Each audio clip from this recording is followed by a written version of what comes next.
अस्सलाम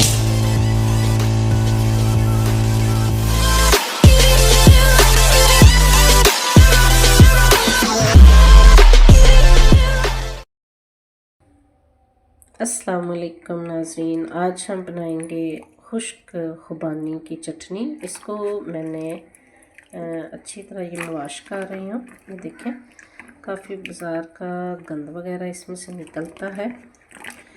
ये 2 से 3 दफ़ा मैं इसको अच्छी तरह वाश कर रही हूँ।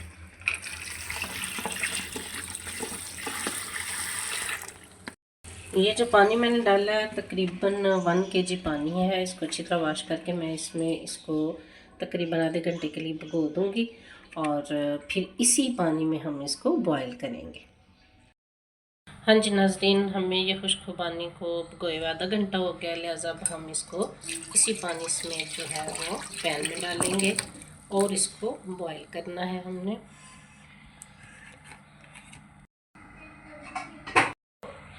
और ये 1 कप नॉर्मल चीनी है जो कि हम इसमें ऐड करेंगे और अब इसको उबलने के लिए रख देंगे।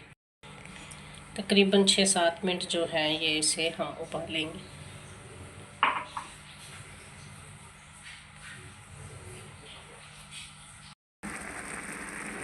ऑलमोस्ट ये देखें, पानी भी हाफ रह चुका है और खुबानियाँ भी फूल चुकी हैं। ये देखें, नरम भी हो चुकी हैं। अब हम इसको ग्राइंड कर लेंगे।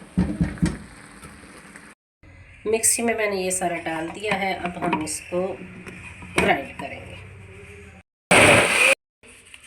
ये देखें नाज़रीन, बहुत ज़्यादा गहरी है। हम थोड़ा सा पानी डाल के इसको फिर से 1 सेकंड के लिए बस ग्राइंड करेंगे। ये देखें, वाह कितनी मज़े की बन गई। 1/2 कप मैंने इसमें पानी शामिल किया है।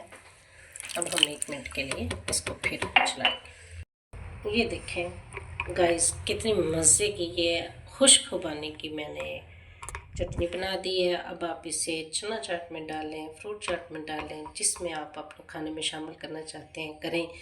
जैसे ही ये रूम टेम्परेचर पर आ जाती है तो फिर इसको जार में बंद करके आप किसी भी कूल प्लेस पर, यानी कि फ्रिज में आप 1-2 माह के लिए सर्व कर सकते हैं। ख़ास तौर पर रमज़ान में तो ये आपके बहुत ही काम आने वाली है। ये देखें, वाह क्या मज़े की ये चटनी आपके लिए।